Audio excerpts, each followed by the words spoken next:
Okay, I'll go ahead and talk about where we are right at the moment. I was moving in the direction of being able to test start this. I have a distributor on here. This is an old style points distributor with a distributor cap, a rotor button, a set of points, a coil, and it requires an external condenser, which is one of those round tubes that you used to see sitting up on top of motors.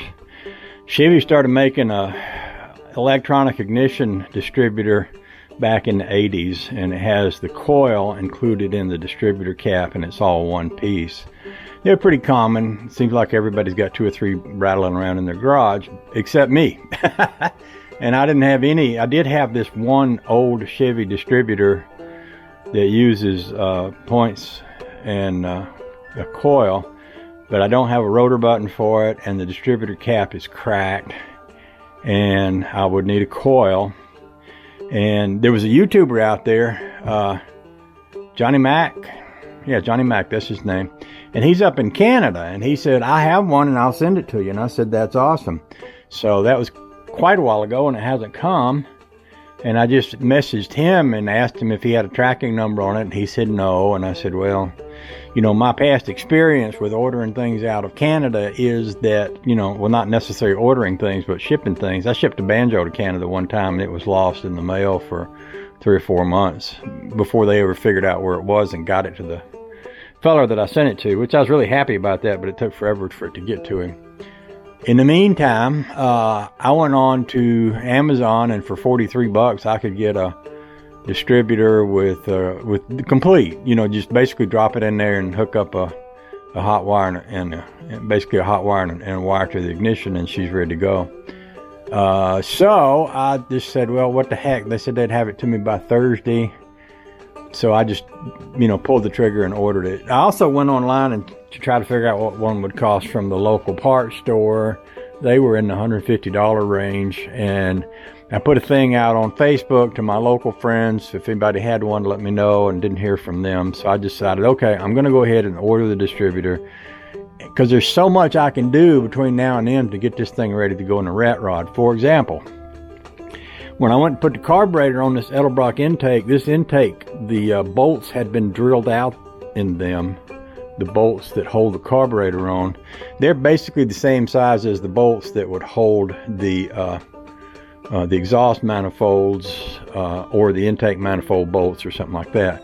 And it takes a smaller bolt normally for that, and there's usually a stud that will screw down into the manifold, and then you have a thin, fine threaded bolt, stud bolt, and you put a nut on that. Well, nothing like that would fit, and I didn't want to fill the holes and re-drill them. So what I did was I just drilled the base of the carburetor out so that I could put these same bolts as these bolts right here down into there, and that worked. She's on there, she's good, and she's steady. This is a carburetor that I've run before. I think I run it on the rat rod for a while. I've got another old Edlelbrock carburetor back there. This is actually what they call a Carter AFB competition series, but back in the day, this is the same carburetor, I believe, as the Edlelbrock carburetor. When back in the 50s and 60s, well, I guess in the 60s, Carter AFB was a big deal. You know, that was a Carter aluminum 4-barrel. And, you know, after that, they came out with newer carburetors. I was talking to somebody about carburetors the other day, and I mentioned, might have been Todd, that I have one of these old Holley dual lines here. And it's not a dual line, but it's a double pumper. So I've got a Holley double pumper up here. I've got another old Carter AFB, and then I've got this thing, which basically, if I had 2 good carburetors like this, I could put 2 of these old Ford 1-barrels on that, and that would be a pretty fun thing to put on there if I had a couple of good carburetors, and I could probably rebuild these pretty easy. So that's also a possibility for the future. I don't know. And when I got stirring around on all these carburetor boxes, you know, I've got, see, there's one right there, and that one actually says it's an Edlelbrock. But I don't know. I got a big old breather here. This is an Edlelbrock breather, supposedly. I've got all kind of, this is a 2-barrel carburetor. I got all kind of pieces and parts of carburetors. But now that I got my carburetor on there, I can use a Newton fuel pump, which is basically a jug with a tube that hangs up in the air, and gravity feed fuel into that carburetor, and I can get gas for it to run. So pretty much all I need to do, this is a water hole here, so that wouldn't necessarily need to be closed. That's a hole for the temperature gauge to go in. And this is also for water. And this is the oil pipe, which is, I've got the oil pipe on that old intake manifold over there, and I need to get that tube out of it and put it in here. And I need me a tube for back here, but the motor would run without that. So I'm pretty close to being able to crank it. I got plugs for it, I got plug wires for it, but I don't have a distributor.